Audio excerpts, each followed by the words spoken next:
Age doesn't matter sa love. Alam mo, it's not a matter of age because age is just a number. Meron sa loob natin, meron sa pagkatao na hindi talaga tumatanda. Like myself. Ngayon, I'm in my 30s and I still feel the same person when I was 16 years old, 17 years old, 20 years old. Ako pa rin yun eh.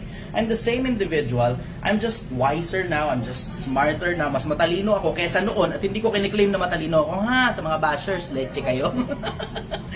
Hindi ko kiniklaim na matalino ako. Ang kiniklaim ko lang, mas matalino ako ngayon kaysa dati. So I'm only comparing myself from yesterday. Ngayon, age doesn't matter kasi ang importante hindi naman talaga yung edad eh.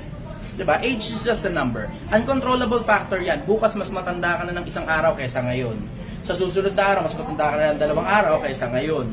Wala tayong magagawa diyan. Uncontrollable factor 'yan. What you can control is unang-una your emotions, pangalawa your intellectual capability, and the way you handle relationship. Maturity comes with age, sabi nga nila. Pero it also sometimes comes with experience. Hindi lang sa edad, kundi sa experience din at the same time. I think instead of focusing on the age, which is just a very, very, very small fraction of all the things that you should consider in a relationship, I think we should focus more on the quality of the relationship. Hindi na natin kinoconsider yun eh. Minsan na nakikita lang natin physical appearance, tapos edad kinoconsider natin. Tapos pogi ba? Maganda ba? Sexy ba? Laki ba?